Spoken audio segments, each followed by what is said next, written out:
العصماء،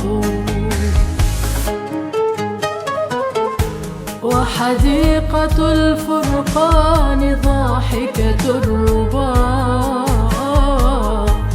بالترجمان شذية غناء،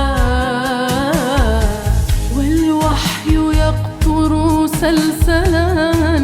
سلسلين، واللوح والقلم البديع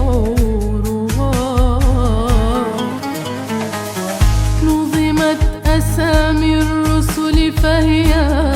صحيفة